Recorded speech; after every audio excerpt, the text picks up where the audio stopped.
काटे साहेब, जय भीम. जय भीम. साहेब, आपण रिपब्लिकन बहुजन सेनेचे पक्षप्रमुख आहात.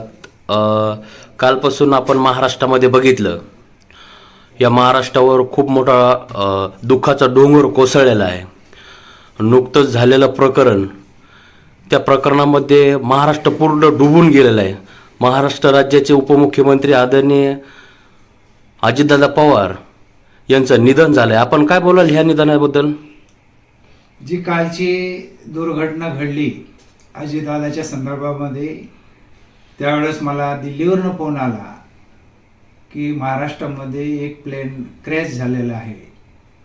तर मी बरोबर 9 वाजता टी व्ही लावली आणि त्यामध्ये बातमी ऐकली टी व्हीमध्ये. तर ते सांगितलं की अजितदादाचं प्लेन क्रॅश झालं. तर मला फुल डाऊट झाला की क्रॅश नाही झालं, क्रॅश केलं गेलेलं आहे.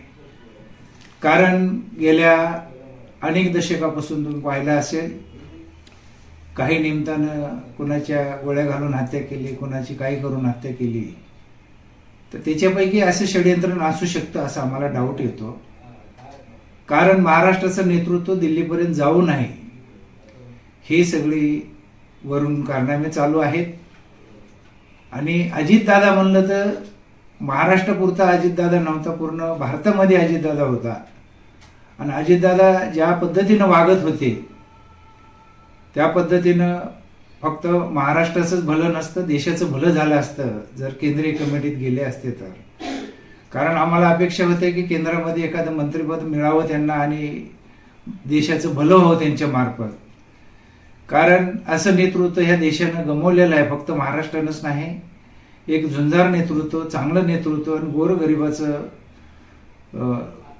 नेतृत्व करणारा नेता हा गमावलेला आहे महाराष्ट्रानं.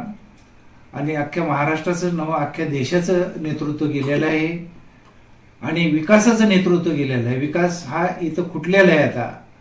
आणि महाराष्ट्रामध्ये दादा म्हणलं तर दादाच्या नावानं बऱ्याच गोष्टी व्हायच्या. गोरगरीबचे कामं व्हायची, कार्यकर्त्याचे कामं व्हायची, ते सगळे ठप्प झाले.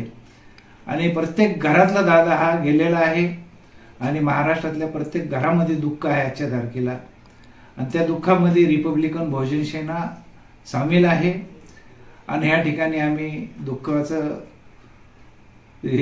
या ठिकाणी आम्ही शोकसभा घेतलेली आहे. आणि दुःख जेवढं पवार कुटुंबाला झालेलं आहे तेवढंच विजय घाटे ह्या परिवाराला सुद्धा दुःख असणार आहे. कारण दादा हे सगळ्यासाठीच होते आणि दादा गेल्यामुळं या महाराष्ट्राची पोकळी भरून निघणार नाही असं या ठिकाणी मला वाटतं.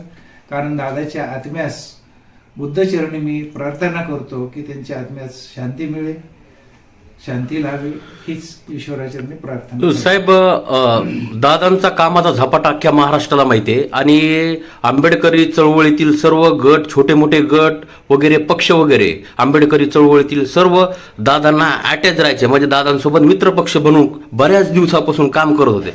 आपलीही ह्या गेल्या महानगरपालिकेच्या निवडणुकीमध्ये दादांसोबत बैठक झाली किंवा काही चर्चा झाली, काय विषय आहे तो? दादा म्हणजे एक पारस होते. पारस जसा असतो तसा एक अजितदादा पारसाचा तुकडा होता. आणि पारस ही कुणाच्याही लोखंडाला चिटकला तर त्याचं सोनं होतं. तसं दादा राजकारणातलं पारस होता आणि ते कुणाला चिटकलं तर त्या व्यक्तीचं सोनं व्हायचं. म्हणून आंबेडकरी चळवळीचे अनेक कार्यकर्ते दादासोबत राहण्याचा प्रयत्न केला, त्याच्यापैकी आम्ही पण होतो. पण तो प्रयत्न झाला नाही. काही मधले लोक असतात, मधल्या पायऱ्या चढता येत नाहीत आपल्याला सुद्धा, आणि मधल्या पायऱ्या खराब असल्या तर आपल्याला सोडू देत नाहीत. त्याच्यातला भाग होता तो. नशीब आमचं की दुर्दैव म्हणायचं असं की दादासोबत काम करता आलं नाही आम्हाला. म्हणून दादाच्या आत्म्यास शांती लाभो हीच आमची ईश्वरचरणी प्रार्थना आहे. जय भीम.